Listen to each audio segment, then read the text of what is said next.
Hello everyone, welcome to my YouTube channel Ujjwal nursing class.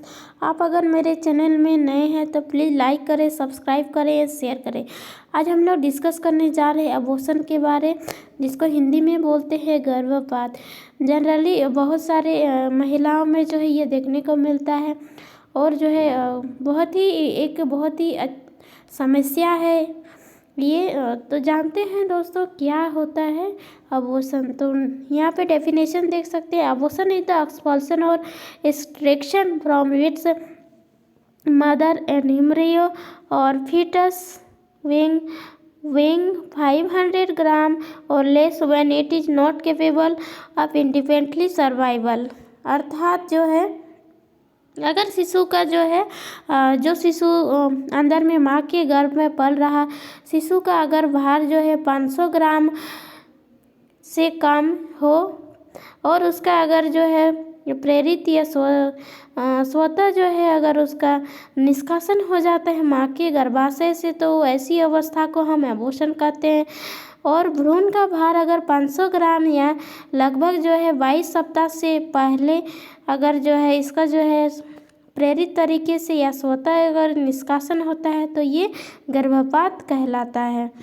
Next जानते हैं दोस्तों, जो भ्रूण होता है उसको हम एबॉर्टस के नाम से जानते हैं। और अगर जो है गर्भपात अगर अपने आप हो रहा है तो उसको हम स्पॉन्टेनियस एबॉर्शन कहते हैं। और अगर ये जो है मेडिकल प्रैक्टिशनर के द्वारा या मेडिसिन डाल के किया जा रहा है तो उसको हम जो है इंड्यूस्ड एबॉर्शन के नाम से जानते हैं। नेक्स्ट जानते हैं दोस्तों क्या क्या टाइप में होता है अबॉर्शन का। तो अबॉर्शन जनरली जो है ये 2 टाइप में हम इसको डिवाइड कर सकते हैं। पहला होता है स्पॉन्टेनियस अबॉर्शन। स्पॉन्टेनियस मतलब अपने आप, मतलब एक जैसे बोल सकते हैं कि अपने आप अबॉर्शन हो जाना, कोई मेडिसिन या कोई मेडिकल प्रैक्टिशनर जो का हेल्प नहीं लेते हैं। नेक्स्ट है इंड्यूस्ड एबॉर्शन। इंड्यूस्ड एबॉर्शन में जो है मेडिसिन डाल के जो हम एबॉर्शन करवाते हैं उसको हम इंड्यूस्ड एबॉर्शन के नाम से जानते हैं। नेक्स्ट जानते हैं दोस्तों स्पॉन्टेनियस अबॉर्शन वो 2 प्रकार का होता है, isolated and recurrent. Isolated means जो है केवल एक बार अबॉर्शन होना, मतलब किसी महिला में अगर 1 टाइम अबॉर्शन ओनली हुआ है तो उसको हम आइसोलेटेड अबॉर्शन बोलते हैं। अगर किसी महिला में जो है रिकरेंट बार बार अगर अबॉर्शन हो रहा है, साल में 3 बार 4 बार अपने आप अबॉर्शन हो जा रहा है तो उसको हम रिकरेंट स्पॉन्टेनियस अबॉर्शन के नाम से जानते हैं। इसके अलावा जो है स्पॉन्टेनियस अबॉर्शन को बहुत सारे टाइप्स में हम डिवाइड कर सकते हैं। सबसे पहला है कि missed abortion. Missed abortion means जो है अंदर में जो है फीटस का अंदर ही में जो है डेथ हो जाएगा, जिसको हम लोग मिसकैरेज के नाम से भी जानते हैं। नेक्स्ट है कि थ्रेटेंड अबॉर्शन। थ्रेटेंड अबॉर्शन ऐसा अबॉर्शन जिसमें जो है कुछ पार्ट्स जो है एबॉर्ट होता है, लेकिन जो है जो इसमें फीटस रहता है उसको हम उसका लाइफ को हम बचा सकते हैं। नेक्स्ट है इनकम्प्लीट अबॉर्शन। इनकम्प्लीट अबॉर्शन ऐसा अबॉर्शन जिसको जो इनकम्प्लीटली होता है, मतलब आधा पार्ट्स जो है अंदर में ही रह जाता है और कुछ पार्ट्स जो है बाहर आता है, तो इसी अवस्था को हम बोलते हैं इनकम्प्लीट अबॉर्शन। नेक्स्ट है इनविटेबल अबॉर्शन। इनविटेबल अबॉर्शन होता है दोस्तों अगर जो है कोई महिला का अगर जो है पूरी तरह से जो है अबॉर्शन हो रहा है और ये इनविटेबल अबॉर्शन में जो है जो फीटस रहता है उसको हम नहीं बचा सकते हैं, उस अवस्था तक पहुंच जाता है जहां हम बेबी को नहीं बचा सकते हैं। और नेक्स्ट है कंप्लीट अबॉर्शन। कंप्लीट अबॉर्शन में जो बेबी रहता है, जो फीटस रहता है, वो 20 वीक से पहले ही कम्प्लीटली जो है वो अपने आप जो है अबॉर्ट होके बाहर निकल जाता है। नेक्स्ट है दोस्तों सेप्टिक अबॉर्शन। सेप्टिक अबॉर्शन ऐसा अबॉर्शन जिसमें इन्फेक्शन का चांसेस है। अगर इन्फेक्शन की वजह से जैसे रूबेला का इन्फेक्शन हो गया या फिर टॉक्सोप्लाज्मोसिस से कुछ भी इन्फेक्शन की वजह से अगर जो है अबॉर्शन हो रहा है तो इस तरह की अबॉर्शन को हम सेप्टिक अबॉर्शन के नाम से जानते हैं। नेक्स्ट है दोस्तों नेक्स्ट है illegal abortion. Illegal abortion means जो है ये इलीगल होता है अगर जो है कि FTP एक्ट के तहत अगर हम किसी महिला का अगर 20 वीक्स तब जेस्टेशन से पहले अगर हम उसका गर्भपात कराते हैं तो वो इलीगल नहीं माना जाएगा। लेकिन अगर वह 20 वीक्स के बाद अगर किसी का हम एबॉर्शन करा रहे हैं तो उसको हम इलीगल एबॉर्शन के नाम से जानते हैं। नेक्स्ट है लीगल एबॉर्शन। लीगल एबॉर्शन ये टीपी जिसको नाम से जानते हैं, मेडिकल टर्मिनेशन ऑफ प्रेगनेंसी।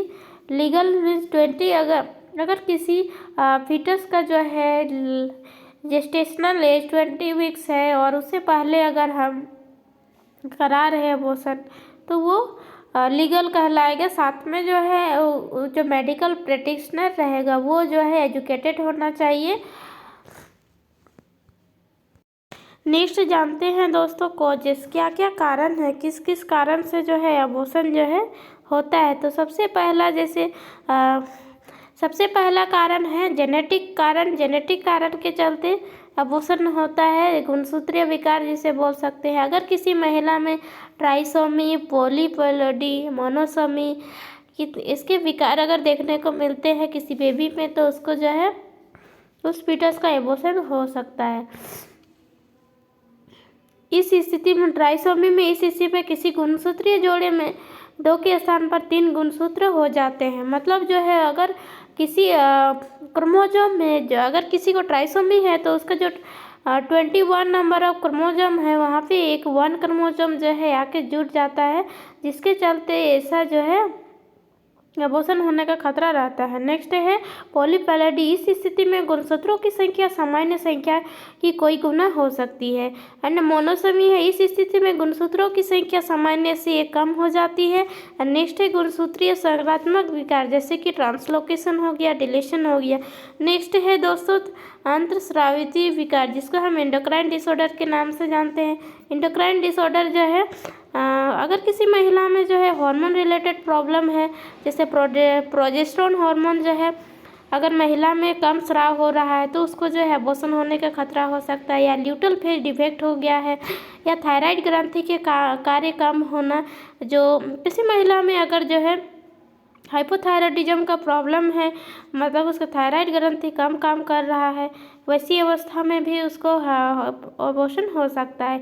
या फिर हाइपरथायराइडिज्म है किसी महिला में, अगर थायराइड की मात्रा ज़्यादा है तो भी जो है ये हो सकता है। नेक्स्ट है हेशीमोटो डिजीज। अगर किसी महिला में है तो भी ये प्रॉब्लम हेशीमोटो डिजीज में थायराइड हार्मोन के विरुद्ध एंटीबॉडी का निर्माण हो जाता है और ये शरीर में थायराइड हार्मोन की मात्रा को कम करता है। नेक्स्ट है जो तो एनाटॉमिकल डिसऑर्डर। एनाटॉमिकल डिसऑर्डर में हम लोग जो है क्या क्या एनाटॉमिकल डिसऑर्डर है जिसके चलते गर्भपात होने का चांसेस हो सकता है उसको जानते हैं। तो इनके कारण बहुत सारे, जैसे यहाँ पे देख सकते हैं सेकंड ट्राइमेस्टर में जो है सेप्टम का निर्माण हो जाना, गर्भाशय का जो सेप्टम होता है सेप्ट का निर्माण होना, फाइब्राइड का निर्माण हो रहा, या यूट्राइन सिनेकी हो जाना, इस तरह का कंडीशन के कारण जो है गर्भपात हो सकता है। नेक्स्ट है कि गर्भाशय का सर्विक्स में अगर फाइब्राइड हो गया है, सर्वाइकल इनकम्पिटेंस हो गया है तो ये बीमारी जो है ये एबॉर्शन होने का चांसेस। नेक्स्ट है दोस्तों इन्फेक्शन। अगर किसी में इन्फेक्शन का खतरा है, मतलब ये कोई मदर है जिसको जो है एक बार एबॉर्शन हुआ, प्रेरित तरीके से एबॉर्शन कराई, या फिर अन्य कारण से हो सकता है। अगर किसी महिला में टॉर्च का इन्फेक्शन है, टॉर्च का फुल फॉर्म होता है T for toxoplasmosis, O for others, R for rubella and C for cytomegalovirus, H for herpes simplex virus. ये जो टॉर्च इन्फेक्शन होता है इसमें ये ग्रुप ऑफ जो है वायरस का एक मतलब ग्रुप ऑफ डिजीजेज है, जिसमें से अगर जो है किसी को टॉक्सोप्लाज्मोसिस हो गया है इन्फेक्शन तो भी एबॉर्शन हो सकता है, रूबेला का इन्फेक्शन हो गया तो भी हो सकता है, साइटोमेगालोवायरस का इन्फेक्शन हुआ तो भी एबॉर्शन हो सकता है, या हर्पिस सिम्प्लेक्स वायरस का इन्फेक्शन है तो भी हो सकता है। नेक्स्ट है क्लाइमाइडिया का इन्फेक्शन, बुरेसेला का इन्फेक्शन एंड स्पाइरोचिट का इन्फेक्शन तो भी जो है। नेक्स्ट है दोस्तों माँ में अगर कुछ प्रकार का संबंधित रोग है, अगर माँ से संबंधित कुछ रोग है, जैसे माँ को अगर हृदय का रोग है, मतलब हार्ट डिजीज है किसी महिला में, लीवर का प्रॉब्लम है, हाइपरटेंशन का प्रॉब्लम है, हाइपरटेंशन मतलब हाई बीपी, नेफ्राइटिस हो या किसी महिला में नेफ्रॉन में इन्फेक्शन है, या फिर डायबिटीज मेलाइटस है, या फिर मेटाबॉलिक डिसऑर्डर्स है, एनीमिया है, या RH-EBO असंगतता है, या माल न्यूट्रिशन का प्रॉब्लम है। तो इस तरह की अगर कंडीशन अगर महिला में देखने को मिलता है तो उसका जो फीटस है उसमें अबॉर्शन का खतरा रहता है। नेक्स्ट है हम लोग यहाँ पे जानते हैं वातावरण या पर्यावरण फैक्टर, पर्यावरण के कारण भी अबॉर्शन का खतरा रहता है। तो सबसे पहला है इमोशनल शॉक। अगर किसी महिला कोई महिलाएं होती हैं कि बहुत ज़्यादा स्ट्रेस ले सकती हैं, जिसकी वजह से इमोशनल शॉक हो सकता है और जो है बेबी का अबॉर्शन हो सकता है। नेक्स्ट है स्मोकिंग। अगर कोई महिला अगर स्मोकिंग धूम्रपान करती है तो वैसी महिला में भी अबॉर्शन होने का खतरा रहता है। नेक्स्ट है एल्कोहलिज्म। अगर कोई महिला अल्कोहल का सेवन करती है, दारू या शराब का सेवन करती है, तो उसमें भी जो है अबॉर्शन होने के चांसेस रहते हैं। फिर नशे आदि के इसके अलावा कुछ ड्रग्स यूज करना है, ड्रग्स एडिक्शन है, तो ऐसी महिलाओं में भी ये देखने को मिलता है। या फिर बार बार एक्सरे कराने पर भी अबॉर्शन कभी कभी देखने को मिल सकता है। घातक दवाओं का उपयोग। अगर कोई महिला जो है कुछ घातक दवा का यूज कर रही है जो बेबी के लिए सूटेबल ना हो, वैसी दवाओं के उपयोग से भी जो है महिला में ये देखने को मिल सकता है। नेक्स्ट है अन्य कारण। कुछ अन्य कारण के चलते भी अबॉर्शन होते हैं, जैसे माँ का अत्यधिक उम्र होना। अगर किसी महिला का उम्र जो है 35 साल से ज़्यादा है तो वैसे महिला में जो है ये अबॉर्शन होने का खतरा रहता है। आघात लगने पर, कहीं से चोट लग गया, स्थानीय गर्भावस्था होने पर, अगर इक्टोपिक प्रेगनेंसी है, अगर कोई महिला अगर जो है किसी महिला का अगर वो फीटस जो है गर्भाशय में ना होकर के वो अगर एब्डोमेन में हो गया या फिर फैलोपियन ट्यूब में इम्प्लांटेशन हो गया तो ऐसी अवस्था को इक्टोपिक प्रेगनेंसी बोलते हैं। या फिर ट्विन प्रेगनेंसी, 2 बेबी है, या फिर हाइड्रामिनस की उपस्थिति हो। हाइड्रामिनस मतलब जो वाटर होता है, जो एमनियोटिक फ्लूइड होता है उसकी मात्रा अगर कम ज़्यादा है, जितना क्वांटिटी होना चाहिए, तो उसमें भी जो है ये अबॉर्शन देखने को मिल सकता है। या फिर कुछ प्लेसेंटल विकार है जिसको अपरा विकार के नाम से जानते हैं, और भी कारण है जैसे अज्ञात कारण प्रोम हो सकता है, प्रीमेच्योर रप्चर ऑफ मेम्ब्रेन, अगर समय से पहले अगर रप्चर हो गया मेम्ब्रेन, या फिर 25% जो है अज्ञात कारण के चलते ये हो सकता है।